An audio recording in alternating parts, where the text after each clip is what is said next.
لا الہ الا اللہ محمد الرسول اللہ۔ میرے دوستو عزیزو، مختصر وقت کے اندر تقویت الایمان کا جائزہ لیتے ہیں کہ اس کی حقیقت کیا ہے، اس کتاب کے اندر کیا کچھ لکھا گیا ہے اور مسلمانوں پر اس کتاب کے اندر کتنا ظلم کیا گیا ہے۔ اب انہی کی کتابوں سے جن کا یہ بانی ہو کے گزرا ہے، جن کے ہاں یہ معتبر شخصیات میں سے ہے، انہی کی کتابوں سے ثابت کروں گا کہ اس کتاب کے اندر مومنین پر، مسلمین پر بہت زیادہ ظلم کیا گیا ہے۔ حکایت الاولیاء المعروف ارواح ثلاثہ، صفحہ نمبر 67 اور 68 پہ موجود ہے۔ اس سے میں اختصاراً چند چیزیں ذکر کروں گا، آپ کو اندازہ ہو جائے گا کہ واقعی اس ظالم نے مسلمانوں پر بہت زیادہ ظلم و تشدد کیا ہے۔ حکایت نمبر 59 میں ہے، خان صاحب نے فرمایا کہ مولوی اسماعیل صاحب نے تقویت الایمان اول عربی میں لکھی تھی۔ تقویت الایمان اشرف علی تھانوی کی تحقیق کے مطابق پہلے شاہ اسماعیل نے عربی زبان میں لکھی ہے، اور پھر اس کے چند نسخے مختلف ان کے علماء کے پاس گئے۔ خود اس نے ذکر کیا، اس کا ایک نسخہ میرے پاس اور ایک نسخہ مولانا گنگوہی کے پاس اور ایک نسخہ مولوی نصر اللہ کے کتب خانے میں بھی تھا۔ اس کے بعد مولانا نے اس کو اردو میں لکھا۔ اب اس سے بعض لوگوں کا وہ اعتراض اور الزام بھی اٹھ گیا جو کہتے تھے کہ شاہ اسماعیل کی کتاب فقط عربی زبان میں تھی، یہ جو اردو زبان میں لکھی گئی ہے یہ اور لوگوں نے لکھی ہے، شاہ اسماعیل کو اس کا پتہ بھی نہیں ہے۔ یہ الزاماً مانے کیے گئے ہیں، جس کی وجہ سے اس کی عبارتوں میں سختی ہے اور مسلمانوں پہ ظلم و تشدد ہے۔ ارواح ثلاثہ اس بات پہ گواہ ہے۔ اردو کی جو کتاب ہے یہ خود اسی مولوی اسماعیل نے لکھی ہے، پہلے عربی میں لکھی تھی اور بعد کے اندر اس نے اردو میں لکھی ہے۔ جب اردو میں یہ کتاب لکھی گئی تو اس نے اس کے بعد اپنے خاص لوگوں کو جمع کیا، جن میں سید صاحب، مولوی عبدالحی صاحب، شاہ اسحاق صاحب، مولانا محمد یعقوب، مولوی فرید الدین مراد آبادی، مومن خان، عبداللہ خان علوی، استاد امام بخش، مولانا مملوک علی صاحب بھی تھے۔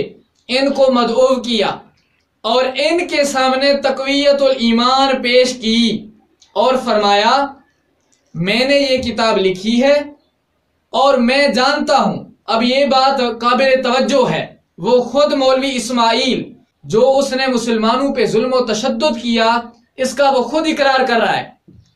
وہ کہتا ہے میں نے یہ کتاب لکھی ہے اور میں جانتا ہوں کہ اس میں بعض جگہ تیز الفاظ بھی آ گئے ہیں اور بعض جگہ تشدد بھی ہو گیا ہے۔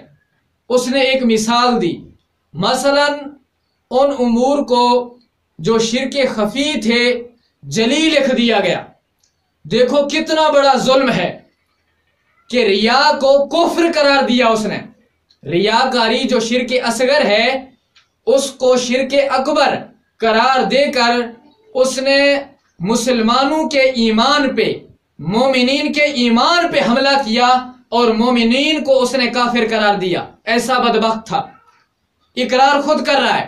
دوبارہ حوالہ عرض کرتا ہوں، حکایت الاولیاء المعروف ارواح ثلاثہ صفحہ نمبر 67 اور 68 پہ واضح الفاظ میں موجود ہے۔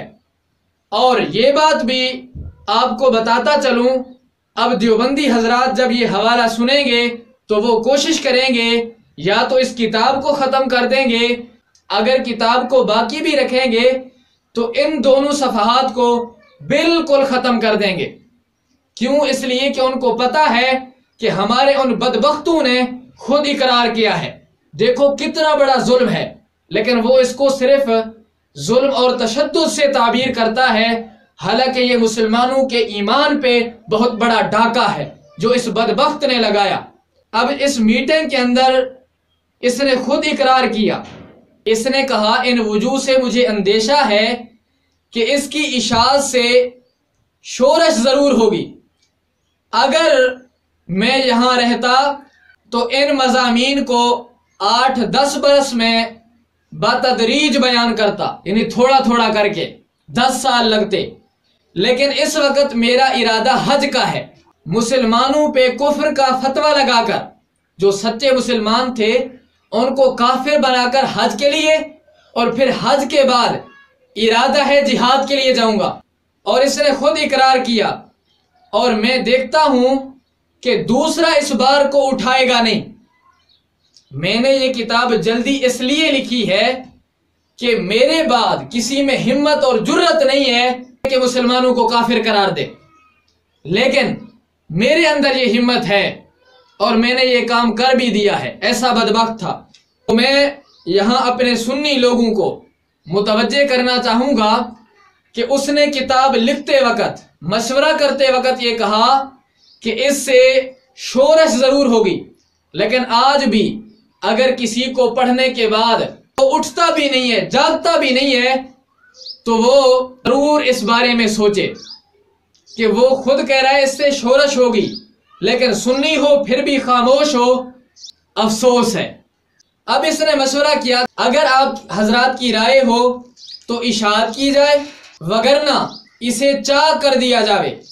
ایک شخص نے کہا کہ اشاعت ضرور ہونی چاہیے، مگر فلاں فلاں مقام پر ترمیم ہونی چاہیے، یعنی یہ جو غلطی آپ نے کی ہے اس کے اندر ترمیم کریں۔ اس پر مولوی عبدالحی صاحب، شاہ اسحاق صاحب، عبداللہ خان علوی، مومن خان، انہوں نے مخالفت کی اور کہا کہ ترمیم کی ضرورت نہیں ہے۔